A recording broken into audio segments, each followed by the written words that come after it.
It's here!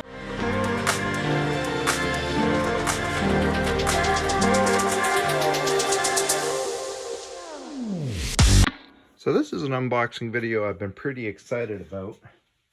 Let's see if I can get that box in the frame. It's a pretty large box.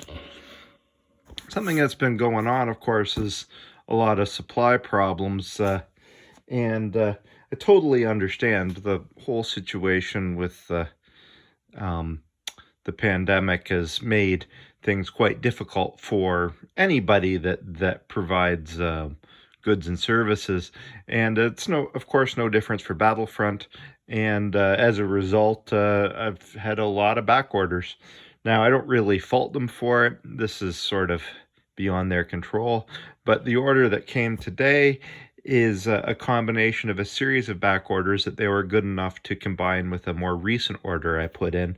So as a result, this will be a box with a real serious mixed bag of goodies inside. And yeah, I'm always really excited to open this stuff up. I love painting models almost as much as I love getting new models.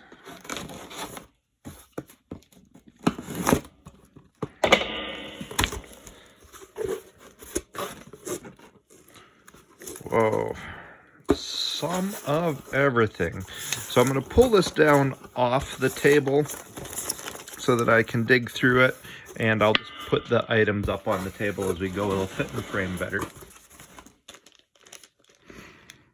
A resin objective set. Plastic tokens, I guess, is an objective set. If you have seen any of my games in progress, you'll see I've made my own. I figured it was about time to get proper ones.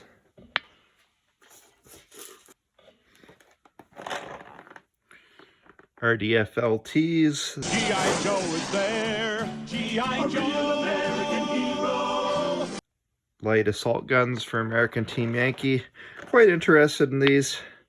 I guess they're an older style hybrid kit with metal and resin, so that'll be a bit of a challenge to build, but I'm building my Team Yankee forces a little bit at a time, so I'll be interested to use those.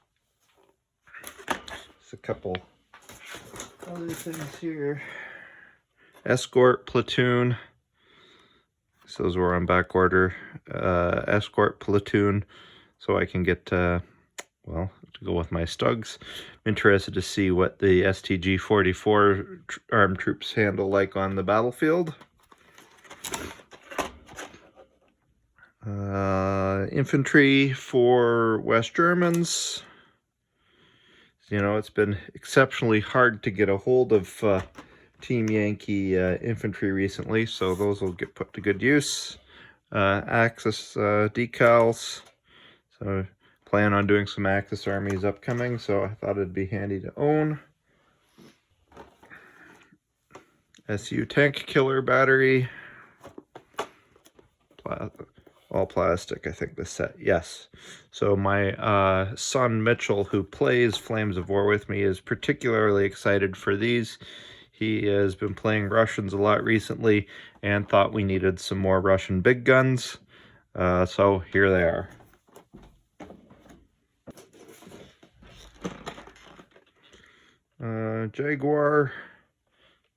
Jaguars for my West Germans.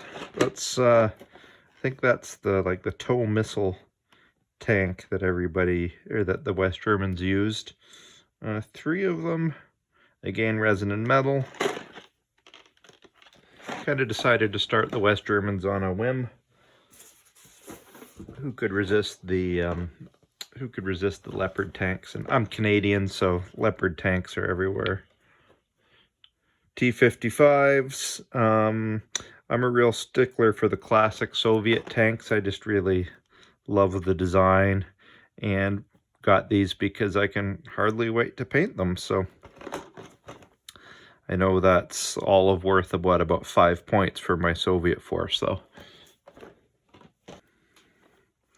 A-10 Warthogs. I really don't like painting planes as much as I like painting tanks, But now I think these are plastic as opposed to resin. Have to look at that.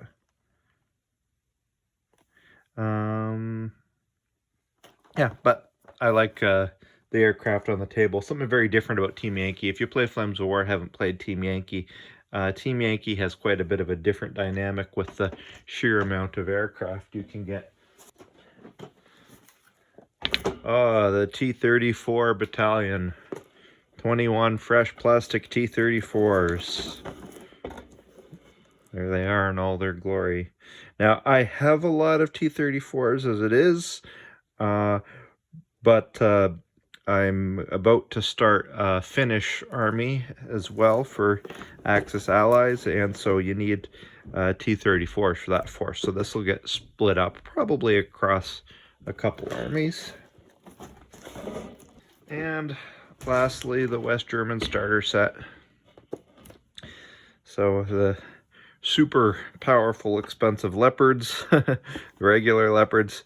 I kind of wish it was the opposite, that there was 3 regular leopard 2s and 2 A5s, but I don't really foresee the A5s hitting the table a whole lot because they're so expensive in terms of point values. But anyways, it's still great.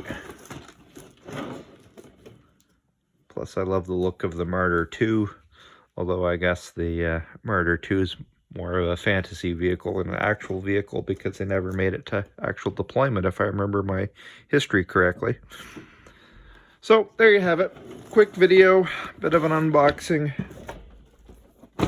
To say I'm pretty happy to have a big haul of models heading into a weekend. The pile continues to grow. Now all I need to do is make the day longer so I can actually get my painting projects done. See you later, guys. As always, remember to keep building life in miniature.